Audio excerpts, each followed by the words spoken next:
Let's go back on the road for Speaker's Corner. Back out to Montreal. Montreal, another question for the White Stripes. Hi, my name is Amy, and I'm in Montreal. I was just wondering, Jack, if the White Stripes ever come to an end, if you'd consider going back to upholstering furniture.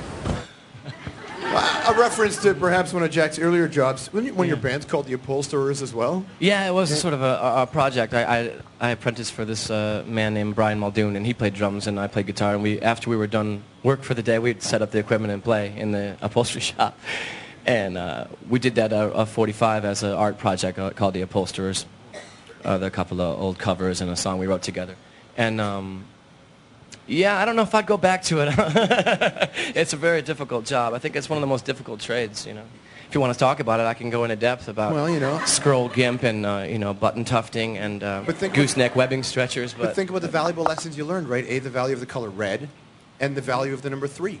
Very much so, yeah. I learned a lot. I learned probably my best life lessons working in upholstery shops. Except that his upholstery shop was all yellow and black. That's right. That's right. My upholstery shop was yellow, black, and white. Right? Well, you were just dying to be in Striper. You're like, I gotta be in Striper. I just wanted to confine myself always, you know. I like to be confined. You picked the wrong job. I guess so. No, well, you know how it is. I mean, I like to be boxed in. The band is a box, you know. I have to fight out of all the time. We purposely constricted ourselves and kept ourselves from expanding, you know. Always about constriction with this band, and that helps me create. It helps when I'm forced to do that. I create better, I think. It can be a big challenge, though, on your own soul, can't it?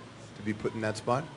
It's okay, because I think, you know, you have to remember like the art nowadays and musical creativity that in the last 20 years or so, because of all the digital technology and all the advancements in technology, people have felt that the job is easier, and that it's easier to record music and to write something amazing, and you can make but the Beatles had 4 tracks, and they did Revolver and Sgt. Pepper on 4 tracks. You know, why should someone nowadays need 600 tracks on his computer? And you know what I mean? You're not constricting yourself. You're opening yourself up, but that opportunity is not really helping you. I think it's hurting. I think they do it for the same reason like guys with small, drive big cars.